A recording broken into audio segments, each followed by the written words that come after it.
A very good morning to you this wonderful morning, the 25th of June, Tuesday, 2024. We are live on Smart Means Business, Smart 24 TV. It's always a delight to have you join us. My name is Kem Chadori. I'll be taking you right through the hours until 8:30, and then you will be joined by Mercy and Andrew, giving you the latest in international, national, as well as regional entertainment, as well as sports news.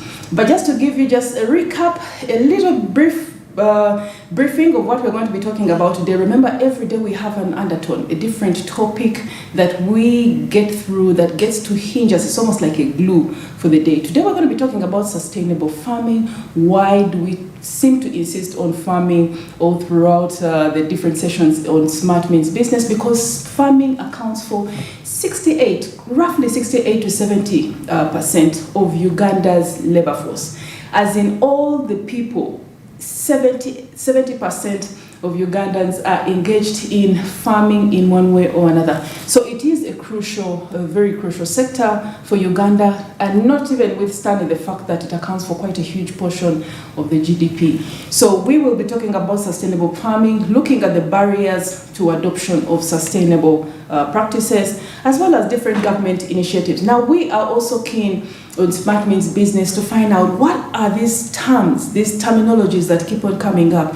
You have sustainable farming, regenerative farming. I will give you a little bit of insight into that, and we will be talking to a couple of other people who will take us through what all this means. Coming in Karibu, East Africa, we will have a look at what is happening in Tanzania again. Tanzania has some great news coming in that will boost their fresh produce exports.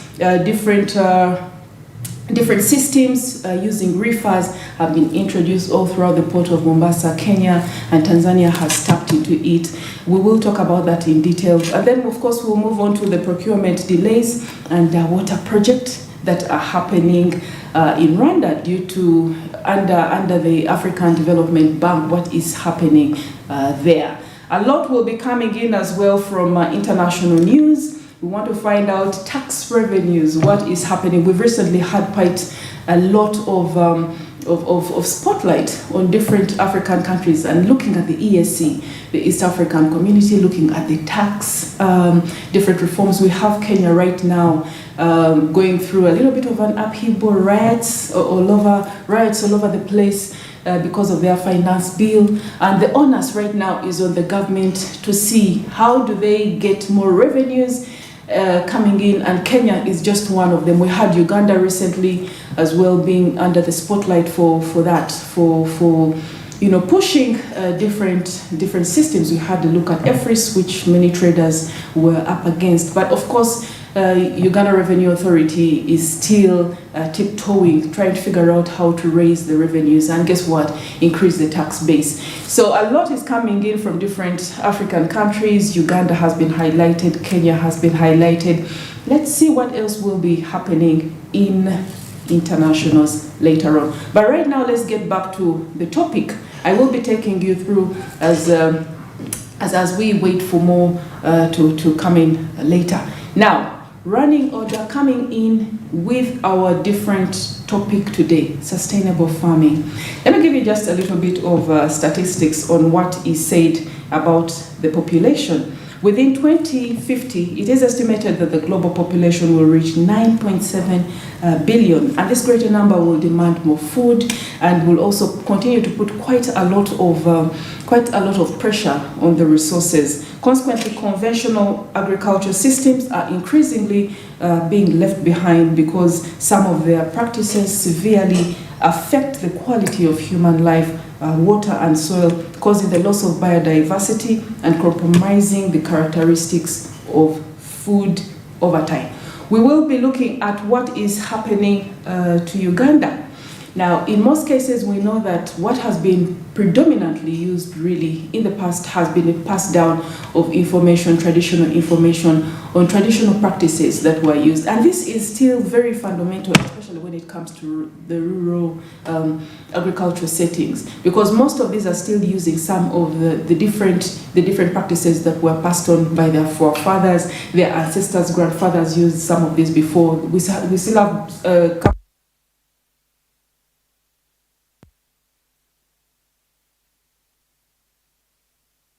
were literally meant and geared towards sustainable farming, because the belief then was, if at all you continue to remove from the soil through, removing nutrients, harvesting all these crops, you must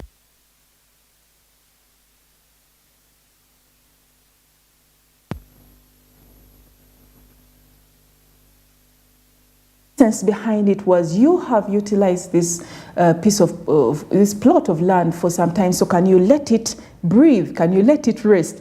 And some of these were passed down literally in folklore, in stories, in songs, and children grew up knowing and hearing these things. Even before they got into the real actual practice, they grew up understanding that, I get to rest, my parents get to rest every now and then after a hard day's work, so we must let the land rest as well. Some of this is still referred to as that indigenous cachet of wonderful information. And guess what? During the sustainable and regenerative agriculture push, most of them are actually pushing back, pushing for a reliance and a look at or partnership with those that fronted the indigenous traditional agricultural systems and knowledge, and then being able to integrate it into the modern farming systems. Now let's look at Uganda. Back to Uganda. What has happened is, later on, as you come into having that balance between poverty, elimination of poverty, and then of course food security, you find out that in most cases a lot of Uganda's farmers have had a push and a move over to the use of fertilizers. But now we are getting reports every now and then that there are quite a number of hazards that come with the use of synthetic artificial fertilizers, particularly because you have the organic fertilizers and then you have the synthetic or artificial fertilizers. A lot of connections have been made in the recent to cancer, to the prevalence of cancer, and we even have different studies still pointing out that in Uganda you have quite a number of farmers who have the knapsack and then do the spraying throughout, but they don't have the protective gear. They don't have any face masks, they don't have the gloves, they don't have the overalls. So in essence, this on a weekly basis, they come into contact with some of these fertilizers.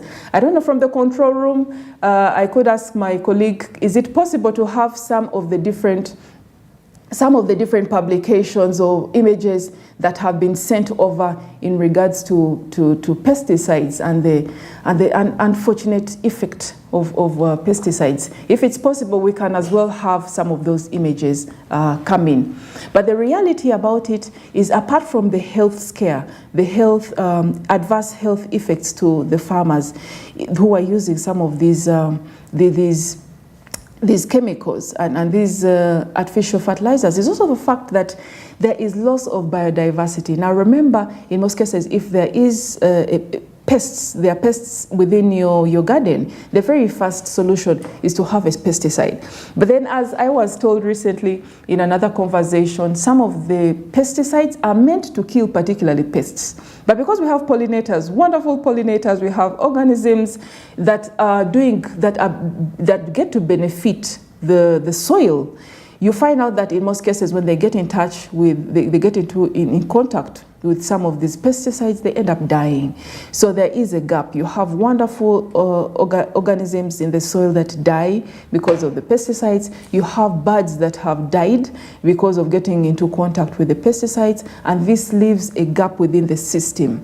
It leaves a gap within the system. A lot needs to be done. A lot of sensitization needs to be done. I was recently told in a different conversation that I had with one of the agricultural extension workers that there has been quite a pull and push sort of mechanism, because they know surely through the studies that they have made that there have been adverse effects. But also, it is food for thought. If at all some of the areas, some of the countries, the destinations in which we are sending Uganda's food, fresh food, and you find out, yesterday we had the conversation about rejects, and you find out that this food is being returned and is being rejected because of particular chemicals, artificial chemicals, the prevalence, the presence onto our tomatoes, onto our food, onto our passion fruits, and they are rejecting because of the connections to cancer and the different diseases. Why are we still using some of these banned artificial fertilizers? That's food for thought. That is something that you should as well ruminate on and think about. Why are we still using some of these fertilizers? We had a very healthy system whereby we were using organic fertilizers most of the times, but because of the push, that particular disharmony between I must be able to have very quick yielding crops, and to have these quick yielding crops, the tomatoes, the cabbages, I must be able to use pesticides and all these different fertilizers to have that. But there's an adverse effect. And then on the other hand, of course, is the fact that in most cases you want an improvement in the quality of life. You want food safety, not even food safety really, food security brought in by the fact that you have bumper harvests. Thank you so much, Control Room. And we can see that this has been highlighted continuously. The fact that even as it is being pushed for commercialization, we saw quite a lot of budgetary allocation going to agro-based commercials and commercialization and other enterprises such as that. But the reality about it is that there is no trickle down of the information about what can be used, what should be used, and how these have an adverse effect on people's lives. Cancer-causing herbicides on sale in Uganda. Recently, if you go back, and these are really research, these are not just out of the blue. These are some of the findings that are coming in from different research that has been carried on over the years. Chicken on market list with HIV drugs. We know that right now, just after 4 weeks, chicken can be bought. And most of the vendors that you find by the roadside are using those sorts of chicken that basically mature in 4 weeks to 5 weeks. But as to get them to quicken that fast, you find out that there is quite a lot that is pumped into their systems. And of course, you have some very unscrupulous farmers that would prefer to give them Septrin, that would prefer to give them HIV drugs for whatever reasons there could be. Sustainable farming, regenerative farming looks at the fact that we are very aware, we are very conscious about the effects of some of our practices. What are we looking at? Are we looking at farming? Yes. If we are looking at farming, what are you doing to your health? Are you using synthetic fertilizers that have adverse effects, or you would rather use organic fertilizers that are good? Are you in particular having particular practices that are going to leave the soil bare, that are going to kill all the good organisms within the soil? Or you are adopting practices that can coexist naturally, very well, coexist well with the environment in which you are planting? Please, let's be mindful about sustainable farming, about our role in sustainable farming. And another thing that came in as well is the fact that the reality is, if we and you who is watching continue to demand and not be particular about some of the foods that are being put out onto the market, we shall continue having that situation. But if we are particular and say, no, we want to eat food that is organic, food that is not laced heavily with artificial fertilizers because of the problems that we will face in the future, you will have less and less farmers actually get to use that, and they will adopt or go back to sustainable farming.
review. Coming up is press review.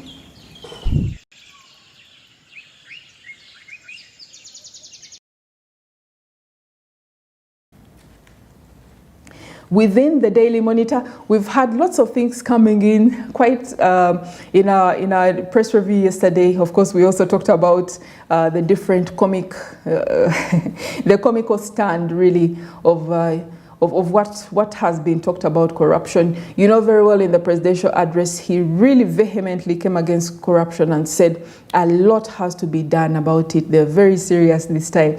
And it led to quite a number of refunds of some monies that had been issued out, but also a couple of arrests of some of the people. So you have quite a lot still on tenterhooks because some heads must roll. And that is the reality about it. But then, of course, yesterday, and still coming right in, is the fact that when the Speaker of Parliament was out in Lwengo district, she, in the way that she spoke, it came out as if, you know what, this is something. If someone gets to steal and share with you, what is the problem? So we get to see quite a lot of nonchalance, a lot of laxity really when it comes to corruption. And this has been happening for quite a long time. But if we are to fight corruption, if we are to get out of this pit, we must be very mindful about the attitudes, the words that we speak, as well as the actions. Coming into the Daily Monitor right now is, of course, front page, war on graft. I am not joking, says Museveni. President assures Ugandans that these vices will be stamped out once incriminating evidence is unearthed. He has, for the fourth time within 3 weeks, addressed the problem of widespread corruption at the heart of government, restating that he means business in this renewed war on graft. He yesterday announced taking a break to assure Ugandans that these vices will be stamped out once incriminating evidence is unearthed. We do not want to victimize anybody without proof. That is why some people think that we are soft on corruption. We insist on proof, and apparently proof that is abundant, but the responsible people have not been looking for them. The president noted in a statement that his press team shared with the newsrooms on social media. He said he is also fully in the war against obwibi, which is theft of government money, not listening to advice, and doing things that are not agreed upon. So there is quite a lot of news coming in on that. But just to give you a little bit of that, Uganda Corruption Report Card, 136 billion tax leaks. Money lost through a porous tax system accounts for 136 billion. 478 billion, that's public utility user fee, the cost of user fees for public utilities. Natural resource fee, money swindled through natural resources rent per year, that's 868 billion. And then when it comes to illegal payments to buy justice, those are bribes to judicial officers, that accounts for 763 billion. And of course you have 91 billion, the cost of corruption involving security forces. Quite a lot happening in this, and Museveni is like the headmaster whose stubborn children go to school, he hates. This is what someone is saying. He's disciplining other children, but not his own. It presents a serious dilemma for the teachers and harms his credibility. Of course, like we have been talking all through the week with my colleagues, we have been talking about the fact that it has such a double standard for someone to come in and continue to say they're cracking down on corruption, and yet his immediate circle, this is news that is all out there from way back, whether it is funds that have been taken for health, his immediate circle, no heads have been rolling, no particular reimbursements have been made, no particular monies have been given back. Yes, there have been 1 or 2 arrests here and there. There have been just a little bit of sweet talking and hard talking as well, but no monies have been taken back. You steal the millions, the billions. It's not even in millions anymore as it used to be. This is in billions and trillions. You steal the billions, you are not only just mandated to have to serve your time, basically to deter others, but also to repay. Serving your time does not mean that you are exonerated from paying. I believe you must be able to pay back those monies. Quite a lot is being argued over this, but of course people have been talking about this for quite a while. Museveni reappoints Professor Katunguka as NCHE chair. Comes back.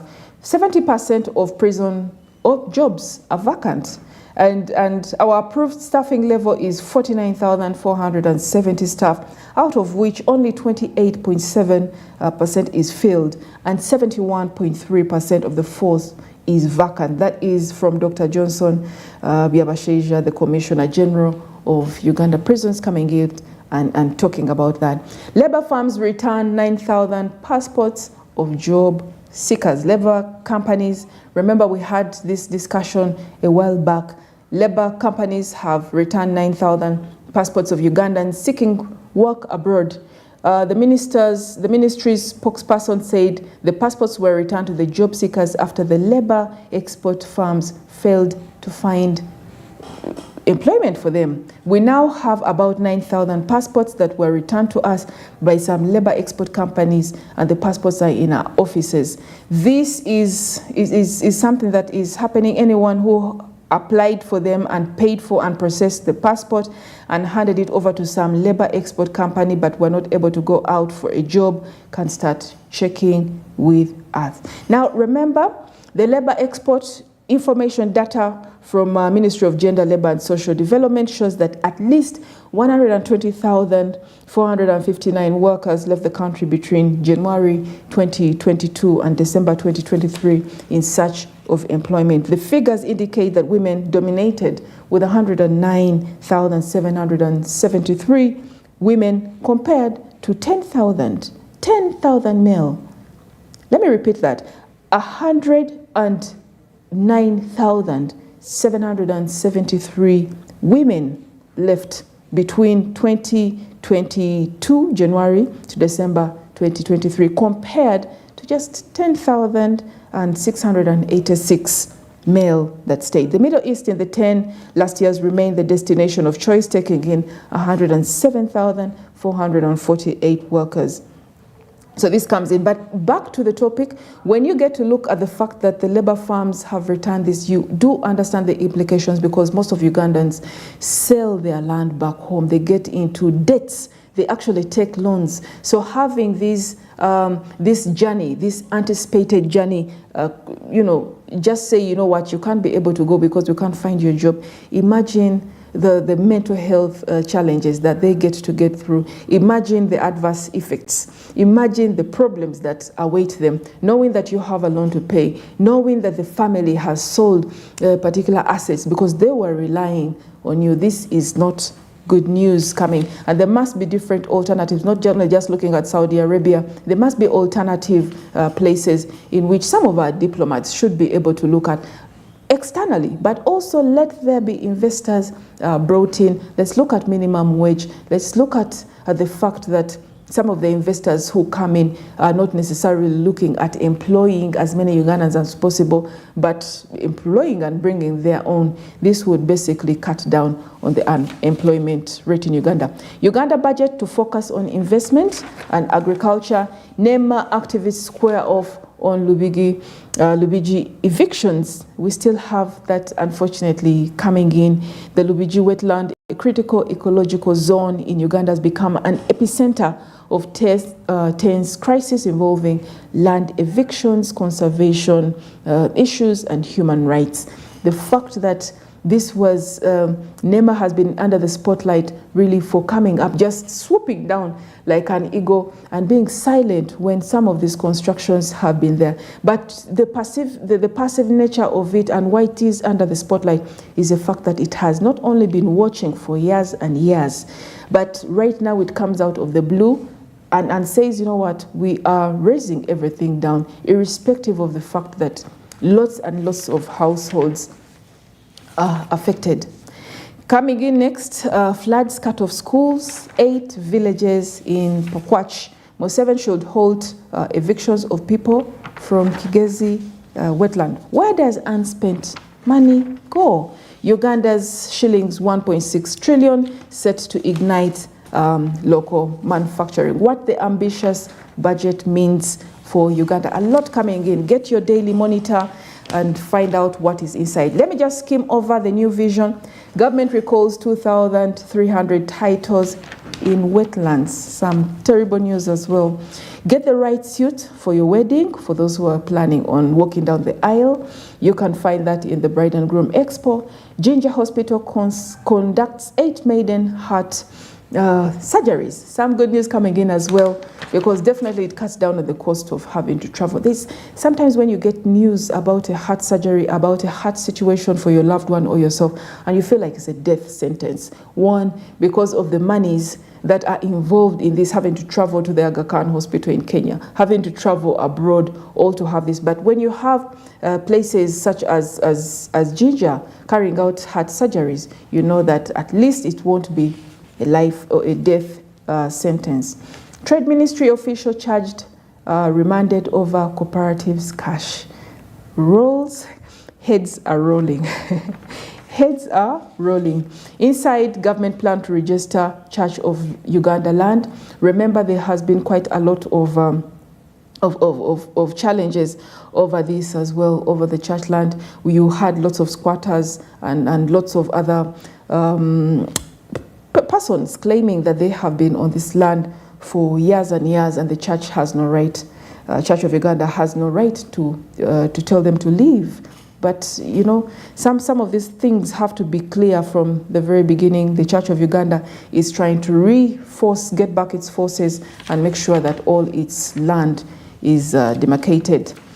Of course, a lot comes in, and Kabaka's health, Maiga wants opportunists. A lot has been said about that. Who will restore forest cover in refugees hosting districts? Some interesting news coming in, and the report revealed that 68,000 metric tons of biomass were lost in Bidibidi refugee settlements and its surrounding 5-kilometer buffer zone between 2018 and 2021. Remember, Uganda is still the largest, the biggest host of some of the refugees, of most of the refugees, but it has been applauded for these efforts, but the reality is we also get to take a hit every now and then. A lot in, and in the new vision, please get your daily monitor, a new vision, and find out what is in. Let's take a short break. We'll be right back after this.